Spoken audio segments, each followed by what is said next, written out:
Hi everybody, my name is Christian from Core Archery, and in this short video I wanted to talk about the three major types of quivers that are offered on the Push Archery brand site. Now, the Push Archery needs no introduction. They're one of the most popular quivers of late that I've seen, especially since Jay Kaminsky famously dropped that he is using this one, which is the Push Alpha. We're going to get into that. But what do I like about these bags? What do I not like about these bags? And should these be something you want to purchase?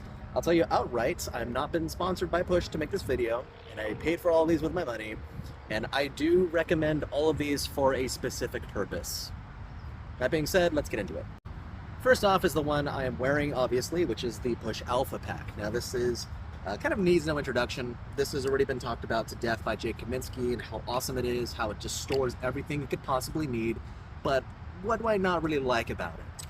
Well, it's these things right here on the bottom. I cannot, for the life of me, figure out what these are really for. I would rather just put like an actual strap here or something, because these, whenever I have placed something down here, they have always fallen out.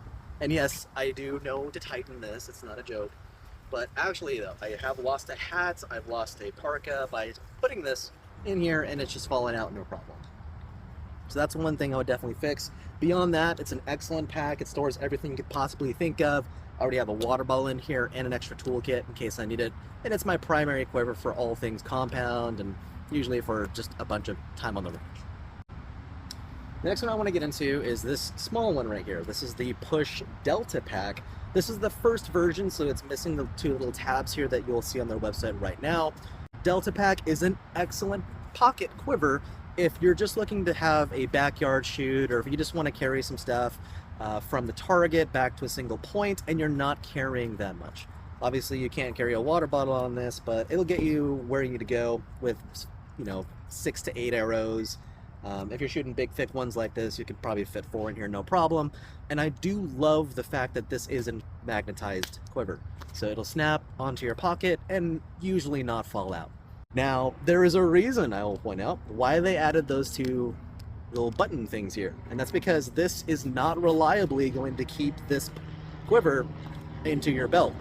More often than not, and I mean like 90% of the time, I would start with this thing in the belt as expected, but it would fall out as soon as I just bent over a little bit, because that's how the body works.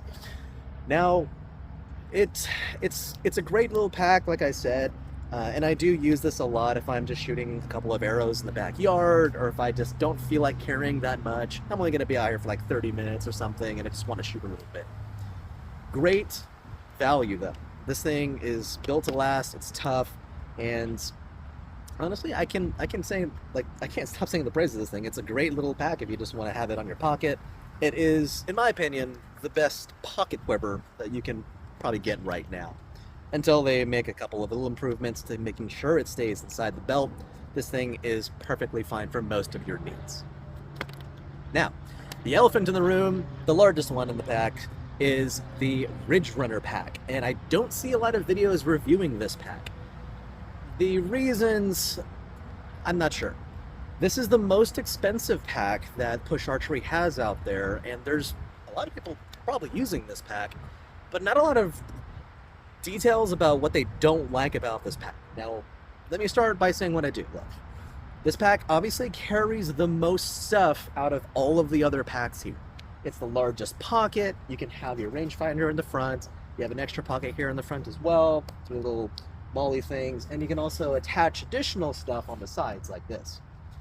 The pack itself does come with a very large, and I mean pretty large pocket. I have a rain parka all folded up in here, a water bottle here, and an extra toolkit like the size of a pencil pouch in here, and it's still got room for more, honestly. I can store a ton of stuff in here with no problem. That I love. If I'm taking this out, I'm using this for just getting ready to go on the day, stuff this with my arrows, sling it in the car, sling it around my shoulder, and get shooting. What I do not want to use this for, and this is what I don't like about this, is for walking in the woods, which is unfortunate because that's one of the main reasons why I wanted this in the first place. It's not great for that, and I'll show you why. So it goes over your shoulder like this, and there's a lot of flexibility. I'm a right-handed shooter, but this will be on the opposite side. Get the same idea. So this pack its strongest part is the shoulder strap, but it's also the weakest part.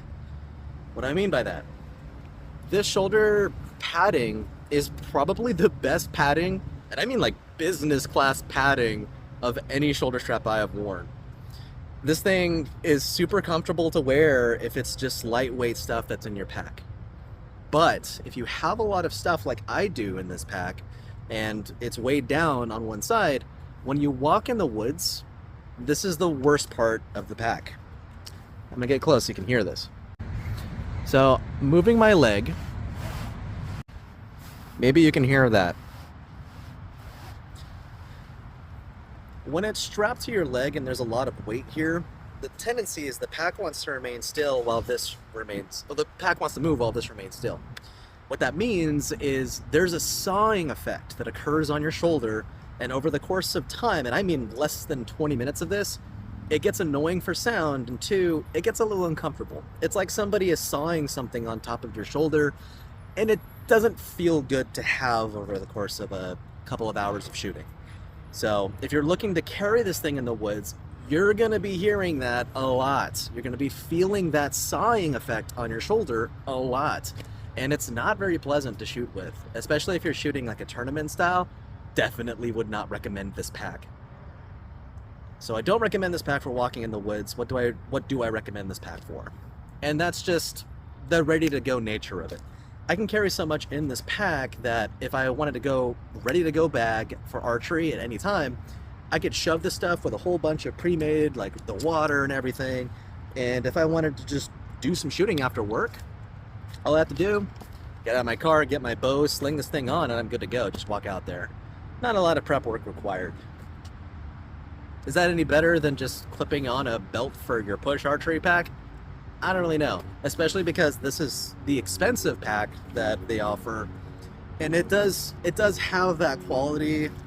It's just I can't say just kind of how disappointed I was in this, that the amount of discomfort that you feel from its most marketable point, honestly, is so significant that I really don't enjoy carrying this out on tournaments anymore. So it's only been delegated to just my ready-to-go car bag, basically.